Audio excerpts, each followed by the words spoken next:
Hello friends, welcome in the channel. हम पढ़ रहे हैं कार्बोहाइड्रेट और लास्ट पीरियड में हमने मोनोसैकेराइड का कंप्लीट स्टडी किया। अब उसके बाद आज से हम स्टार्ट करेंगे कार्बोहाइड्रेट का जो अनदर पार्ट है वो है डाइसैकेराइड। तो डाइसैकेराइड का स्टडी करेंगे। इस टॉपिक में सभी तरह के डाइसैकेराइड के स्ट्रक्चर, उनकी प्रॉपर्टीज का स्टडी हमें करना है। तो चलिए स्टार्ट करते हैं डाइसैकेराइड के डेफिनेशन। अब डाइसैकेराइड कौन है? तो उसकी डेफिनेशन कहती है डाइसैकेराइड दी कार्बोहाइड्रेट। वो एक कार्बोहाइड्रेट, आपको पता है डाइसैकेराइड किसका टाइप है? Carbohydrate. The carbohydrate that contain two saccharide unit, मतलब जिस कार्बोहाइड्रेट में दो सैकेराइड यूनिट होते हैं, दो सिंपल शुगर यूनिट होते हैं, और ये होगी कंडीशन, और ऑन हाइड्रोलिसिस, जिसका हाइड्रोलिसिस किया गया है, they produce two saccharide unit, मतलब जिस कार्बोहाइड्रेट में टू सैकेराइड यूनिट होते हैं, दो सिंपल शुगर यूनिट होते हैं, या जिसका हाइड्रोलिसिस करने के बाद, वो हाइड्रोलिसिस के बाद अगर दो सैकेराइड यूनिट प्रोड्यूस करता है, दो शुगर यूनिट प्रोड्यूस करता है, तो इस टाइप के कार्बोहाइड्रेट को डाइसैकेराइड कहते हैं। डाई टू सैकेराइड मतलब शुगर यूनिट, जिसमें दो शुगर यूनिट होते हैं, ऐसे कार्बोहाइड्रेट, या जिसका हाइड्रोलिसिस करने के बाद जो दो शुगर यूनिट बनाएगा, सैकेराइड यूनिट बनाएगा, उसे डाइसैकेराइड कहेंगे। जैसे कि एग्जांपल है sucrose, maltose, lactose. Sucrose, maltose, lactose, ये डाइसैकेराइड। अब इस टॉपिक में आप एक बात याद रखिए कि ये सभी डाइसैकेराइड का फॉर्मूला C12H22O11 होता है। सभी डाइसैकेराइड, कौन सा भी एग्जांपल, फॉर्मूला क्या होगा? C12H22O11। जैसे कि सभी मोनोसैकेराइड का फॉर्मूला क्या होता है? C6H12O6। उसी तरह से ये है डाइसैकेराइड C12H22O11। तीन एग्जांपल आपको कंप्लीट स्ट्रक्चर और प्रॉपर्टीज के साथ पढ़ना है। उसमें सबसे पहला इंपॉर्टेंट एग्जांपल है सुक्रोज, फिर उसके बाद में माल्टोज, लैक्टोज। इसमें हम उनका स्ट्रक्चर किस तरह से बनता है, किस तरह से उनके दो शुगर यूनिट होते हैं, उनसे दो शुगर यूनिट से उनके स्ट्रक्चर बनते हैं, तो कंप्लीट स्ट्रक्चर, और उस स्ट्रक्चर की, उस सब्सटेंस की, मतलब उस कार्बोहाइड्रेट की, उस डाइसैकेराइड की प्रॉपर्टीज की जो है उसका हम स्टडी करेंगे। तो आइए चलिए सबसे पहले स्टार्ट करते हैं structure and properties of sucrose. Sucrose जिसे हम केन शुगर कहते हैं। सुक्रोज मतलब केन शुगर या टेबल शुगर, जो हम घर में शुगर इस्तेमाल करते हैं, वो शुगर मतलब केन शुगर, गन्ने से मिलने वाली शुगर, उसे ही सुक्रोज कहा जाता है। तो चलिए आप सबसे पहले सुक्रोज का स्ट्रक्चर देखने से पहले उसके स्ट्रक्चर की या सुक्रोज की जो प्रॉपर्टीज है उसका स्टडी करते हैं। तो अब मॉलिक्यूलर फॉर्मूला सभी डाइसैकेराइड का C12H22O11 होता है, तो इसका भी सुक्रोज का फॉर्मूला क्या होगा? C12H22O11। अब सुक्रोज के बारे में, sucrose is a dextrorotatory sugar. अगर सिर्फ और सिर्फ सुक्रोज के बारे में बोला जाए, मतलब जो शुगर है हम लेते हैं वो सुक्रोज, केन शुगर, उसका अगर रोटेशन अगर देखा गया तो वो डेक्स्ट्रोरोटेटरी, मतलब सुक्रोज के सॉल्यूशन से अगर प्लेन पोलराइज लाइट को अगर आप पास करेंगे तो सुक्रोज उसे राइट हैंड साइड से, मतलब क्लॉकवाइज उसे रोटेट करेगा। इसलिए यहाँ पर प्लस साइन है, प्लस, और उसका रोटेशन है 66.5 डिग्री। अब यहाँ पर इंपॉर्टेंट नोट है, सुक्रोज का डेक्स्ट्रो रोटेशन है प्लस 66.5 डिग्री। देखिए, मगर हाइड्रोलिसिस के बाद थोड़ी सी कंडीशन अलग होती है, वो टॉपिक भी आगे देखिए। मगर यहाँ याद रखिए sucrose is a dextrorotatory sugar, उसका रोटेशन है प्लस 66.5 डिग्री। और हाइड्रोलिसिस विथ डाइल्यूट एसिड, अगर सुक्रोज का हाइड्रोलिसिस किया जाए, कोई भी डाइल्यूट एसिड लेकर, जैसे कि डाइल्यूट HCl, डाइल्यूट H2SO4 लेकर अगर सुक्रोज का हाइड्रोलिसिस किया जाए, मतलब सुक्रोज के साथ किसी भी डाइल्यूट एसिड की अगर आप रिएक्शन करेंगे, या कोई एंजाइम उससे रिएक्ट होता, कौन सा एंजाइम है? इन्वर्टेज नाम का। मतलब सुक्रोज अब जब हम हमारे बॉडी में लेते हैं तो सुक्रोज को हमारे बॉडी में इन्वर्टेज नाम का एंजाइम उसे डिकम्पोज करता है, इन्वर्टेज।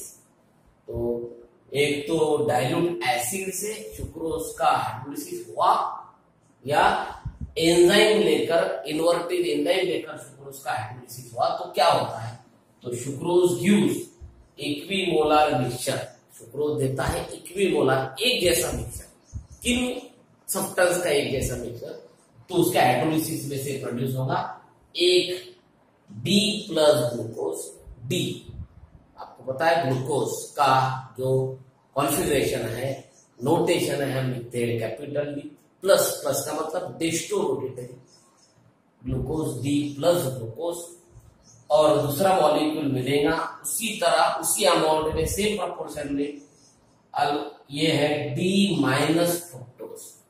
जैसा एक मिलेगा सुक्रोज के हाइड्रोलिसिस से डी प्लस ग्लूकोज, और जितना डी प्लस ग्लूकोज मिलेगा उतने प्रोपोर्शन में डी माइनस फ्रुक्टोज, क्योंकि फ्रुक्टोज के लिए माइनस साइन लिखी जाती है, ग्लूकोज जहां भी आएगा वहां प्लस साइन लिखी जाती है, क्योंकि ग्लूकोज डेस्टोरोटेटरी है, और फ्रुक्टोज कहीं भी लिखेंगे तो माइनस साइन लिखेंगे, क्योंकि फ्रुक्टोज ओरिजिनली लिवोरोटेटरी। इसलिए देखिए ये जो हाइड्रोलिसिस की रिएक्शन है इस तरह से होगी, C12H22O11, यह है सुक्रोज।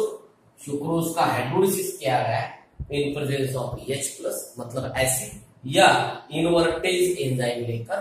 तो हाइड्रोलिसिस में एक्चुअली वाटर मॉलिक्यूल ऐड होता है, तो जब जाकर C12H22O11 में H2 ऐड होगा, इन सब कंडीशन में तो दो फॉर्मूले बनेंगे एक जैसे, सेम प्रोपोर्शन में, सेम अमाउंट में। एक होगा C6H12O6, ये है D प्लस ग्लूकोज। अब भले ही फॉर्मूले एक जैसे होंगे, यहाँ भी है C6H12O6, ये है D माइनस फ्रुक्टोज। अब भले ही फॉर्मूले एक जैसे, पर यहाँ पर जो है एक मॉलिक्यूल ग्लूकोज का है, डी ग्लूकोज का, और एक मॉलिक्यूल डी फ्रुक्टोज का है। इनके दोनों के जो प्रोपोर्शन है, मतलब जो प्रोडक्ट मिलेगा तो वो इक्वल प्रोपोर्शन में मिलेगा। तो याद रखिए सुक्रोज का हाइड्रोलिसिस होने के बाद कौन से दो मॉलिक्यूल मिलते हैं, एक मिलता है डी प्लस ग्लूकोज और एक मिलता है डी माइनस ग्लूकोज। अब डी प्लस ग्लूकोज में आप पूछें, डी प्लस ग्लूकोज में कौन सा मॉलिक्यूल, क्योंकि डी प्लस ग्लूकोज की भी दो आइसोमर है, ग्लूकोज की कौन से दो आइसोमर है, अल्फा डी ग्लूकोपाइरानोस और बीटा डी ग्लूकोपाइरानोस। जिस तरह से डी ग्लूकोज के दो आइसोमर है अल्फा और बीटा, उसी तरह से डी फ्रुक्टोज की भी दो आइसोमर है, कौन से, अल्फा डी फ्रुक्टोफ्यूरानोस और बीटा डी फ्रुक्टोफ्यूरानोस। तो ये जो है डी ग्लूकोज में एक्चुअली ये कौन सा मॉलिक्यूल है, डी प्लस ग्लूकोज, तो ये है अल्फा डी रोटेशन रहेगा प्लस ग्लूकोपाइरानोस, क्योंकि डी ग्लूकोज तो दो है, अल्फा और बीटा। तो डी ग्लूकोज में एक्चुअली मॉलिक्यूल कौन सा है, ये अल्फा डी प्लस ग्लूकोपाइरानोस, और ये डी फ्रुक्टोज भी दो है, अल्फा और बीटा। तो फिर डी फ्रुक्टोज का कौन सा मॉलिक्यूल होगा, ये होगा बीटा डी फ्रुक्टोफ्यूरानोस, मतलब ग्लूकोज का अल्फा आयनोमर, अल्फा डी ग्लूकोपाइरान, और फ्रुक्टोज का बीटा डी माइनस, क्योंकि फ्रुक्टोज की साइन माइनस होती है, बीटा डी माइनस फ्रुक्टोफ्यूरानोस। तो ये दो मॉलिक्यूल एक्चुअली एक दूसरे को लिंक होते हैं, तब जाकर वो सुक्रोज का मॉलिक्यूल बनाते हैं। तो जब सुक्रोज का स्ट्रक्चर देखेंगे तो उसका स्ट्रक्चर बनाते वक्त कौन से दो मॉलिक्यूल, एक होगा अल्फा डी ग्लूकोपाइरानोस और दूसरा होगा बीटा डी फ्रुक्टोफ्यूरानोस। इन दो मॉलिक्यूल से सुक्रोज का एक मॉलिक्यूल बनता है। तो ये देखिए स्ट्रक्चर, मगर देखिए इंपॉर्टेंट चीज इस तरह से है कि सुक्रोज का हाइड्रोलिसिस हुआ, सुक्रोज के हाइड्रोलिसिस के बाद में डी ग्लूकोज और डी फ्रुक्टोज मिला। अब ये मिलने के बाद में ये जो डी ग्लूकोज है, ग्लूकोज का आपको बताया वो डेक्स्ट्रोरोटेटरी सब्सटेंस है, और उसको प्लस 52.7 डिग्री ऐसा डेक्स्ट्रो रोटेशन है। कितना डेक्स्ट्रो रोटेशन है ग्लूकोज के टॉपिक में भी देखे थे हमने, glucose actually dextro rotatory substance है, इसीलिए तो उसे डेक्स्ट्रोज कहा जाता है। तो ग्लूकोज हाइड्रोलिसिस के बाद में जो ग्लूकोज मॉलिक्यूल मिलेगा उसको उसका अपना डेक्स्ट्रो रोटेशन है प्लस 52.70, और जो फ्रुक्टोज है, फ्रुक्टोज का लिवर रोटेशन है माइनस 92.40, क्योंकि ये लिवो रोटेटरी सब्सटेंस है, इसको लिवो रोटेशन है। जिस तरह से ग्लूकोज डेक्स्ट्रो रोटेटरी सब्सटेंस है, उसका रोटेशन है डेक्स्ट्रो रोटेशन, डेक्स्ट्रो है इसलिए प्लस साइन, प्लस 52.70, और फ्रुक्टोज ही लिवो रोटेटरी सब्सटेंस है, इसलिए उसका जो रोटेशन है वो लिवो रोटेशन है, वो है माइनस 92.40। तो अब देखिए जब हाइड्रोलिसिस हुआ तो डेक्स्ट्रो रोटेटरी सब्सटेंस और लिवो रोटेटरी सब्सटेंस का इक्विपोलर मिक्सचर मिला। अब ये मिक्सचर में जो हाइड्रोलिसिस होने के बाद जो हाइड्रोलिसिस प्रोडक्ट है, हाइड्रोलिसिस प्रोडक्ट, तो हाइड्रोलिसिस प्रोडक्ट ये लिवो रोटेटरी रहेगा। हाइड्रोलिसिस प्रोडक्ट किस तरह से रहेगा? लिवो रोटेटरी। क्यों ज्यादा लिवो रोटेटरी क्यों रहेगा? बिकॉज लिवो रोटेशन ये ज्यादा है डेक्स्ट्रो रोटेशन से, क्योंकि लिवो रोटेशन की वैल्यू है 92.4 डिग्री और डेक्स्ट्रो रोटेशन की वैल्यू है 52.7, 52.7 से ज्यादा है 92.4, मतलब डेक्स्ट्रो से ज्यादा लिवो रोटेशन है। इसलिए लिवो रोटेशन ज्यादा होने की वजह से हाइड्रोलिसिस प्रोडक्ट, मतलब हाइड्रोलिसिस होने के बाद जो मिलता है प्रोडक्ट, वो हाइड्रोलिसिस प्रोडक्ट वो किस तरह का होगा? लिवो रोटेटरी। तो क्या वजह है उसकी? Because लिवो rotation is a larger than dextro rotation.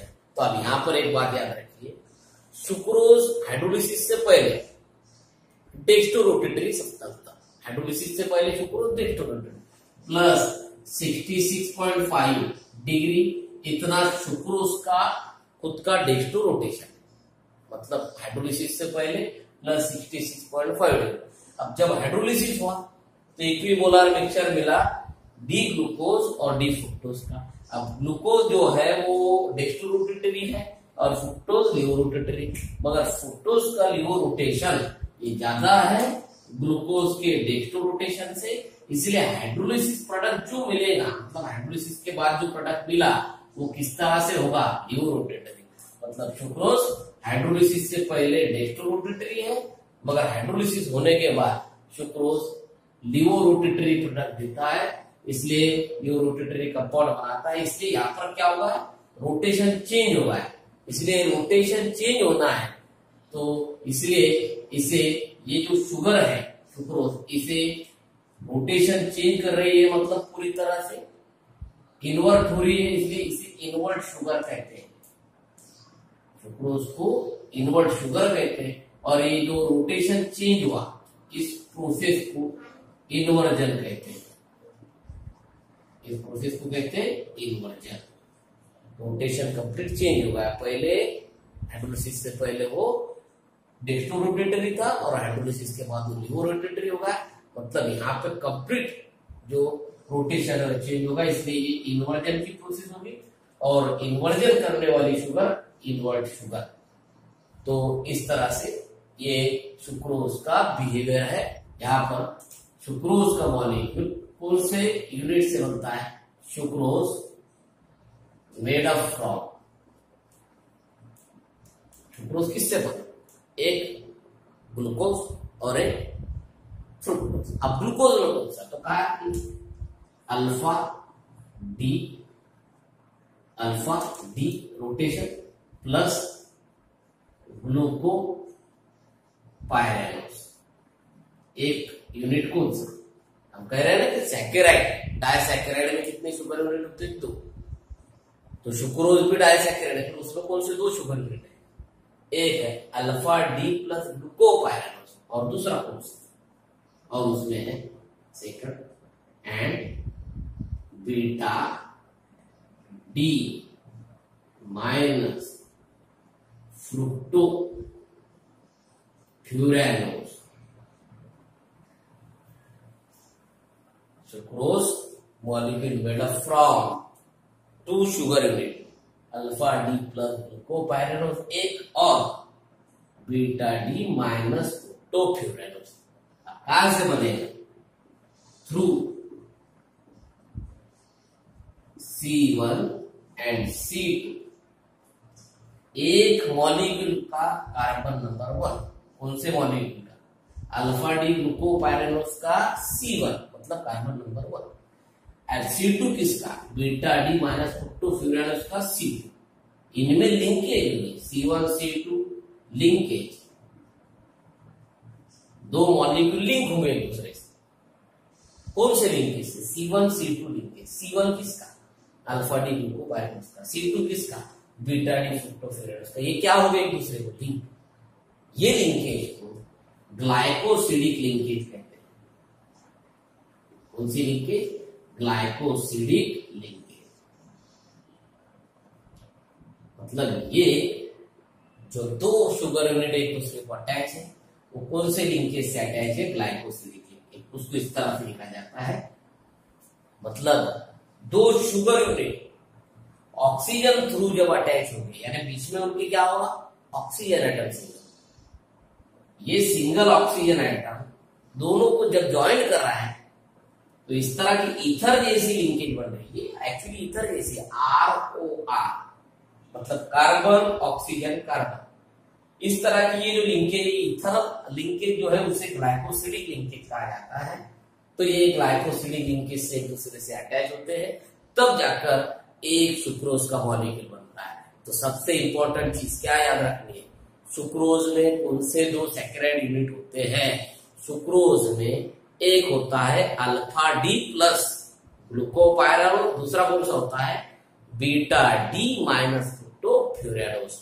उनमें कौन सी लिंकेज होती है? उनमें C1 C2 मतलब एक का C1 दूसरे का C2। कौन से लिंकेज थ्रू अटैच होते हैं? उसे कहते हैं ग्लाइकोसिडिक लिंकेज। तब जाकर सुक्रोज का मॉलिक्यूल बनता है। तो ये अल्फा डी ग्लूकोपाइरेनोस और बीटा डी फ्रुक्टोफ्यूरेनोस से सुक्रोज का मॉलिक्यूल किस तरह से बनेगा, ये हमको स्ट्रक्चर में देखना है, तब जाकर सुक्रोज का स्ट्रक्चर बनेगा। मतलब अब हम बनाने जा रहे हैं सुक्रोज का स्ट्रक्चर। ये दो शुगर यूनिट से, दो सैकराइड यूनिट से, ये दो अलग अलग है, इनको हमको ज्वाइन करना है ग्लाइकोसिडिक लिंकेज से और सुक्रोज का स्ट्रक्चर बनाना है। तो सुक्रोज का जो स्ट्रक्चर है वो हम हॉवर्थ प्रोजेक्शन फॉर्मूला मेथड से बनाएंगे। इसलिए हम देख रहे हैं Howarth projection formula of sucrose, मतलब सुक्रोज का स्ट्रक्चर निकालना है तो आपको कौन सी ना कौन सी मेथड इस्तेमाल करनी है। यहाँ पर हम उसका हॉवर्थ प्रोजेक्शन में सुक्रोज का फॉर्मूला बनाएंगे, स्ट्रक्चर बनाएंगे। तो अब देखिए ये जो सुक्रोज है हमने पहले कहा तो दो शुगर यूनिट से बनता है। एक है अल्फा डी प्लस ग्लूकोपाइरेनोस और दूसरा है बीटा डी माइनस फ्रुक्टोफ्यूरेनोस। मतलब ये जो दो शुगर यूनिट है अल्फा डी ग्लूकोपाइरेनोस और बीटा डी फ्रुक्टोफ्यूरेनोस, ये जब दो लिंक हो गए तब जाकर एक जो मॉलिक्यूल बनेगा वो होगा सुक्रोज का। तो ये जो स्ट्रक्चर निकाला गया ऊपर, ये है अल्फा डी प्लस ग्लूकोपाइरेनोस ऊपर का स्ट्रक्चर, और ये जो नीचे का स्ट्रक्चर है ये बीटा डी माइनस फ्रुक्टोफ्यूरेनोस का। ये स्ट्रक्चर किस तरह से निकालते हैं हमने पिछले वीडियो में देखी कि ग्लूकोज के हॉवर्थ प्रोजेक्शन फॉर्मूले किस तरह से बनाते हैं, फ्रुक्टोज के हॉवर्थ प्रोजेक्शन फॉर्मूले किस तरह से बनाते हैं। आपने वो वीडियो अच्छी तरह से देखा होगा। वीडियो देखने के बाद में स्ट्रक्चर अच्छी तरह से निकाल कर देखे होंगे तो आपको ये टॉपिक कुछ भी डिफिकल्ट नहीं है। तो चलिए ये अल्फा डी ग्लूकोपाइरेनोस, ये बीटा डी फ्रुक्टोफ्यूरेनोस, इनसे सुक्रोज का मॉलिक्यूल बनाते हैं। तो आपको पता है C1 C2 लिंकेज होती है दोनों के बीच, जिसे हम ग्लाइकोसिडिक लिंकेज कहते हैं। तो C1 ये है अल्फा डी ग्लूकोपाइरेनोस का C1, यहाँ पर OH नीचे है, और ये है बीटा डी फ्रुक्टोफ्यूरेनोस का C2 जिसका OH ऊपर है। तो ये जो दो OH है इनसे दोनों OH से मिलकर वाटर बनता है, मतलब इसमें से वाटर रिमूव होगा। इस तरह से ये होगा इसका H और ये पूरा OH, H और ये OH माइनस H2, मतलब ये दोनों OH कंबाइन होंगे तो वाटर बनाएंगे। अब यहाँ पर क्या बचा? तो ये ऑक्सीजन जो बचा ये इस कार्बन के साथ लिंक होगा बस। मतलब दो शुगर यूनिट को वाटर मॉलिक्यूल निकालकर उसमें से वो दो कार्बन से through the oxygen atom join कर देना है, जो स्ट्रक्चर बनेगा वो डाइसैकराइड। मतलब सिर्फ इतना चेंजेस करा कि इसका OH, ये OH और ये OH दोनों OH मिलाकर वाटर निकाले। अब ये बचा हुआ जो ऑक्सीजन है, ये ऑक्सीजन इस कार्बन को अटैच हो जाएगा, क्योंकि इस कार्बन को आप यहाँ पर कौन सा भी ग्रुप बचा नहीं। अब सभी स्ट्रक्चर एसिडिक निकालना है, तो हम स्टार्ट करते हैं C1 से। यहाँ पर H ऊपर है और C1 को अब सिर्फ क्या बचा, ऑक्सीजन। ये ऑक्सीजन जो है किसको अटैच होगा, C2 को। ये C2 किसका होगा, ये फ्रुक्टोफेरानस का, मतलब ये फ्रुक्टोफेरानस का C2। अब चलिए ऊपर से स्ट्रक्चर कंप्लीट करते हैं। हमने C1 C2 लिंकेज तो कंप्लीट भी दिए, अब ऊपर का स्ट्रक्चर एसिडिक निकालना है। ये होगा C1, ये बाद में आ रहा है यहाँ पे C2। यहाँ पर तो कोई भी चेंजेस नहीं, H यहाँ पे OH।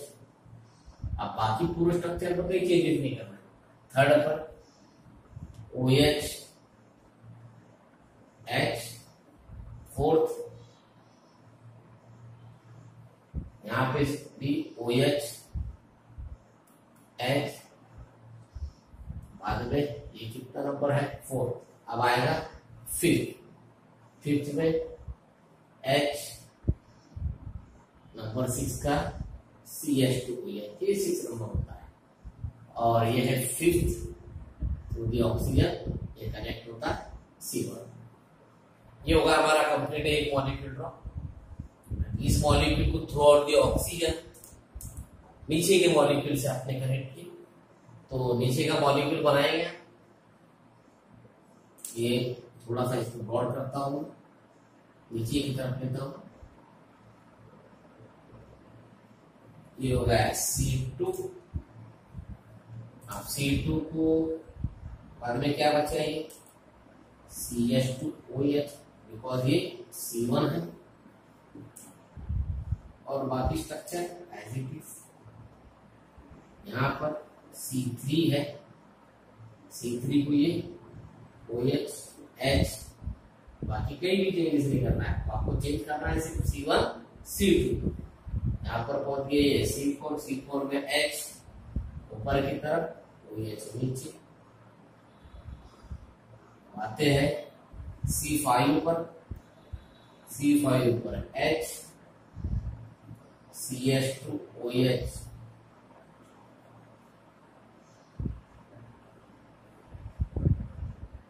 सिक्स नंबर का कार्बन।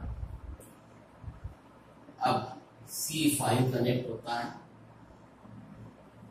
इससे C2 से, ऑक्सीजन। ये सब है। अब ये दो शुगर यूनिट एक दूसरे को कनेक्ट हो चुके हैं। कौन सी दो sugar unit, alpha D plus glucopyranose और बीटा डी माइनस ग्लूकोपाइरानोस। अब ये जो लिंकेज बनी C1C2 यही है ग्लाइकोसिडिक, इसलिए हम इसे कहते हैं C1C2 ग्लाइकोसिडिक लिंकेज। नाम याद रखिए, क्या कहते हैं, C1C2 ग्लाइकोसिडिक लिंकेज। ये जो COC लिंकेज है, ये C1 and C2 glycosidic linkage है। अब ये जो कंप्लीट मॉलिक्यूल बना, यही तो है सुक्रोज। यही क्या है, सुक्रोज। मगर सुक्रोज का कौन सा फॉर्मूला है, हावर्थ प्रोजेक्शन फॉर्मूला। मतलब हावर्थ प्रोजेक्शन फॉर्मूले में सुक्रोज का ये स्ट्रक्चर बना। तो इस तरह से सुक्रोज का स्ट्रक्चर होता है। याद रखना, सुक्रोज का स्ट्रक्चर बनाने के लिए एक लेना अल्फा डी प्लस ग्लूकोपाइरानोस, दूसरा लेना बीटा डी माइनस ग्लूकोपाइरानोस, और दोनों के स्ट्रक्चर निकालने के बाद सिर्फ इतना चेंज करना है, दोनों जो OH है C1C2 के, वो दो OH मिलाकर वाटर निकालना है और बाकी स्ट्रक्चर को कनेक्ट कर देना है। जो स्ट्रक्चर बनेगा वो होगा सुक्रोज का। तो इस तरह से सुक्रोज का स्ट्रक्चर बनाते हैं। याद रखिए, स्ट्रक्चर निकाल कर देखना है और स्ट्रक्चर ड्रॉ करने के बाद वो स्ट्रक्चर मुझे सेंड कीजिए। तो ये हो गया है सुक्रोज का स्ट्रक्चर। अब नेक्स्ट वीडियो में अगले जो डाइसैकेराइड है माल्टोज और लैक्टोज, उनका भी इसी तरह से हम स्टडी करेंगे। तब तक ये वीडियो अच्छी तरह से देखते रहिए। Okay, thank you.